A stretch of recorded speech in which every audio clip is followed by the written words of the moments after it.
Hey, it's Paul Tarthon, nutritionist and lifestyle coach at Vibe with Health. And today I've got a very special guest with me. Her name is Marjike. Very nice to meet you again, Marjike. Hello. I actually know Marjike very well here because she lives in the same area on the south coast of England. And we're going to talk about your life as mostly a vegan, yeah? Is that right? How many years now? 53 years. 53 years as a vegan. So just give me a little bit background of your yourself and where you've been and, you know, your journey as a vegan. Okay. I was vegetarian. I was living in Holland, and I went to a pop festival. Pop festival, okay. And I met my husband. I moved to England, and we were vegetarian. Mm-hmm. One day I was reading the vegetarian newspaper. They really had a proper newspaper at the time, vegetarian. And I read an advertisement about veganism. You can live without exploiting animals.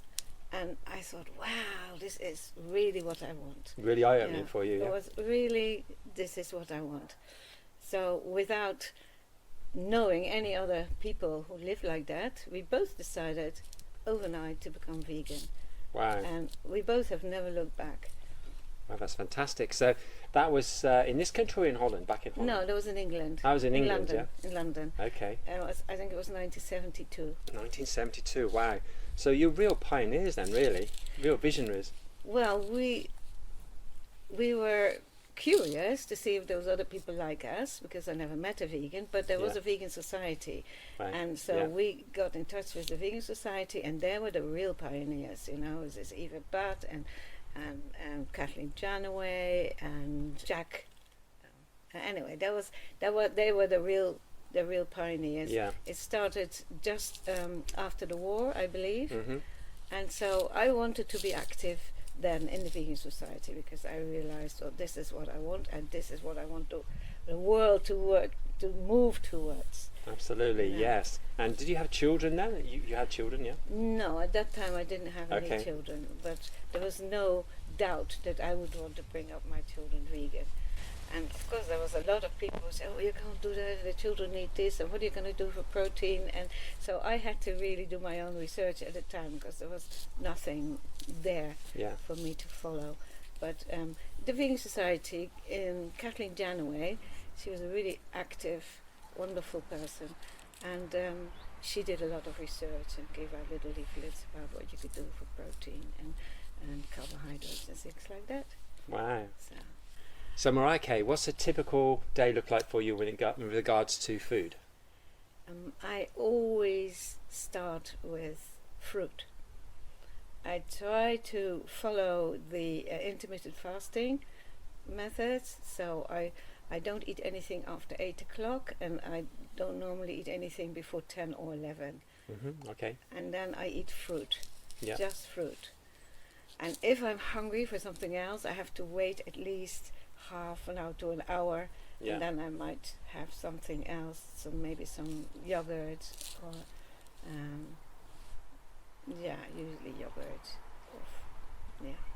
That's it. And then for lunch I might have a salad. Mm-hmm. Salad, okay. And then I might have some, if there's leftover from last night's dinner, I might have that. And dinner I often have around 7.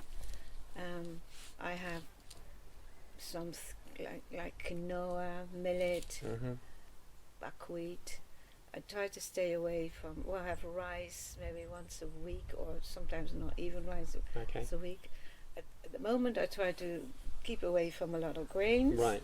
So I pile my plate up with vegetables, really. Steamed vegetables. Okay. I had a lot of spinach in my garden. So Marjike, so in terms of your health, overall health and energy, how's that been, being a vegan over all these, years? I always have a lot of energy. If ever I have no energy, I think, oh God, what must it be like for some people, Because I always have lots of energy. Yeah.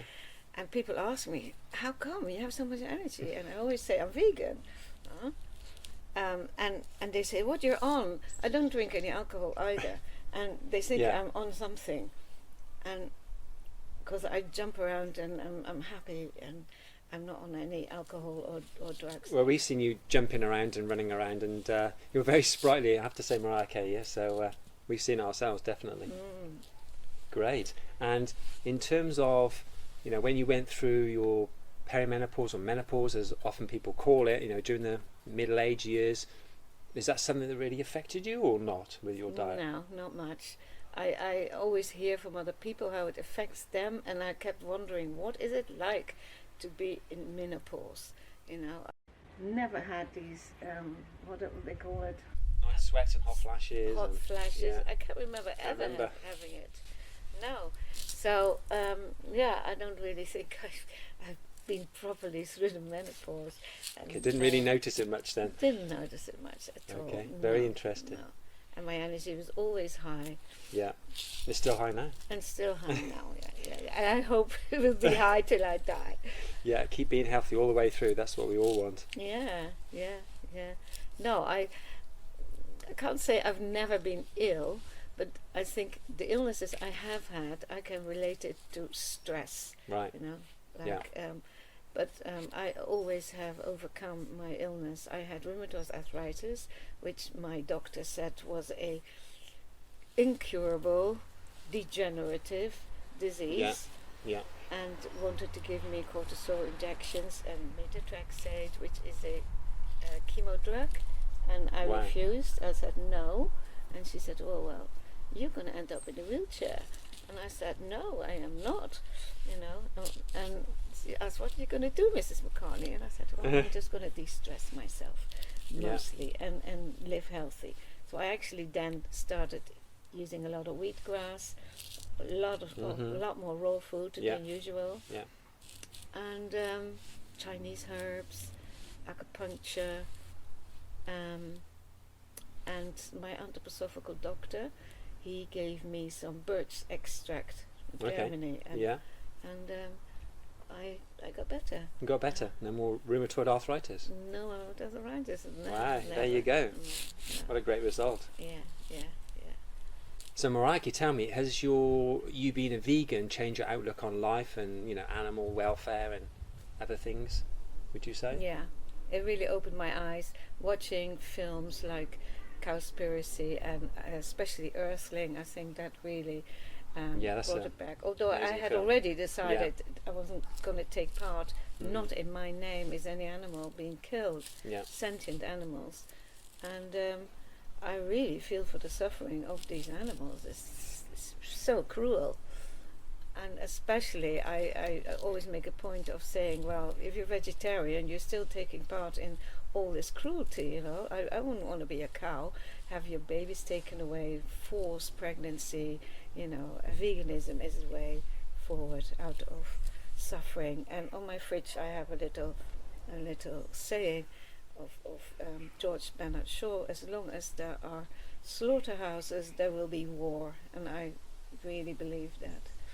So Marjike, what do you think are the biggest barriers to people going vegan? What would you say, in your opinion? Yeah, in my opinion, it's just habit, really, being brought up, not questioning what you eat. And so it's a question of consciousness again, being able to question what you do in your life, what are the consequences of your choices. And I think education and parenting should be far more conscious than it is. Yeah. Being aware of your choices, that's so important in life, isn't it? To be aware. Aware all the time of your choices, become aware of the consequences and why you choose this. Yeah, that's a good point. So Marjike, is any surprising lessons or unexpected benefits from being a long-term vegan for you?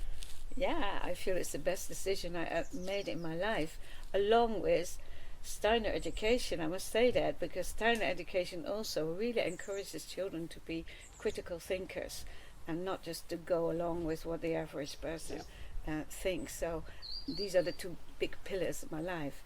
And I would also say that family is really important. Stay close to your family, love your family, and then go beyond that to see everybody as part of your big human family. So the benefit of veganism helped me to be more conscious, more clear, more compassionate, more daring. Maybe, you know, I don't really feel like I'm have to conform. fearful. You don't have to conform. Don't have to. Yes, I don't have to conform. I can be myself, and I can step into life wherever I want. I don't have many desires to travel anymore. But when I went to Guatemala, you know, I wasn't afraid of spiders or snakes or whatever. I was really at ease, and the women I worked with, you know, I have lifelong friends, and even being vegan, you know, they wanted to treat me, and I said, I don't eat any animal products. You know, they just know it's very simple when you're vegan, you know, because if you're vegetarian, oh, can you have eggs? Can you have this? Can you have cheese? I said, no, only plant products, you know. And they said, what about eggs? I said, does it come from a plant? Does it grow? No, it doesn't grow. So I like to shop as well, so that I can recognize the product, know how it grows, you know. And I'm not saying I don't eat any processed foods, but I prefer to eat food as close to how it Look grows. at the ingredients. If you do eat anything like that, if it doesn't look that good, then you don't touch it. But if you have to look at ingredients already, then it's something that I prefer not to do. It's not the best food to eat. I suppose you could put it like that, couldn't you? Yeah. Whole foods is the first and foremost the best things to do. I still to eat. do it, but I prefer not to. Yeah, I think that's important. And of course, the other important thing is to keep moving. You know, moving. Yeah, and I agree. think as a vegan, I feel probably I'm in a better health than a lot of people of my age. I will be 80 next year, and 80. I can still walk 10 kilometers or jump around, go on my bike locally, and that's brilliant. Swim in the sea. Swim in the sea, been in the sea. I've been in the sea here, in the cold sea, and Marjike's been in it as well. Yeah, it's really refreshing, and that's supposed to be very good for your health. For you. Yeah. So I do take some supplements. What would that be, B12 or something? B12, but not every day, you know. And it's been periods where I haven't taken it, but I would say B12, and I take now zinc and what's the other one, D3. D3. Yeah, for sunlight, because we don't always get sun here, so. Yeah. Although it's pretty good here. It's not bad. Pretty good here, yeah. So I mean, and occasionally I take iodine. I take 2 drops of iodine, and also boron. I take every now and again, not every day. I sort of circulate them. Yeah. So Marjike, what advice would you give to someone who's thinking about going vegan? I say, do it. If you consider it, it's the best thing you can do for yourself, for the animals, for the planet, you know, for your energy, for your consciousness, for the evolution of consciousness. Where do we want to go as mankind? You know, we really want to be a peace-loving, happy, healthy community of people and animals. So that's what I would say. Do it. Just do it. and find a friend who's vegan, you know. And I'm always happy to help people to be vegan. I very often invite people for dinner because, you know, I want to show what vegan we meals go are to like. dinner with Marjike as well, and I have lots of people around, lots of other vegans, and it's great to have that sense of community as well, isn't it? Yes. And also I'd like to increase my raw food as well, so I have every other month I have raw vegan potlucks here. So I believe it's also healthy not to kill your food with a lot of heat. So I can't even stand the smell of cooked food in the morning. If I got visitors and they want to have toast and coffee, it's just awful. I feel like I have to leave the room. Who needs coffee on this diet and lifestyle? We don't need coffee. To me, coffee you don't need is energy. doubly burnt beans. If I have beans and I burn them, Mm-hmm. then it smells like coffee to me. Yeah. So no, I don't take coffee or tea. There's one more thing. I don't know what it was. Water. Water. Yeah, I think it's important to have good water. I Yeah. have reverse osmosis installed, Okay. and that's the best I can do at the moment. Yeah, water's important. So eating the right foods, drinking healthy water, clean water as much as possible. Relax. Relax, yeah. Have a nice De-stress, bath have a with nice some bath. magnesium salts in Yeah. it. Yeah. Get into a nice garden if you can, and just Yeah. relax with the bird song and the Yeah. breeze and the sun. And music. I play music and with some people in the pub twice a month, and Okay. we have sessions here as well. Yeah, I love music too. So music is wonderful, and it creates community Yeah, as well. great. So Marjike, it's been really nice talking to you. Thank you for sharing your vegan journey with us. And if you haven't already done so, please subscribe, and we'll see you in our next video. Take care. Bye.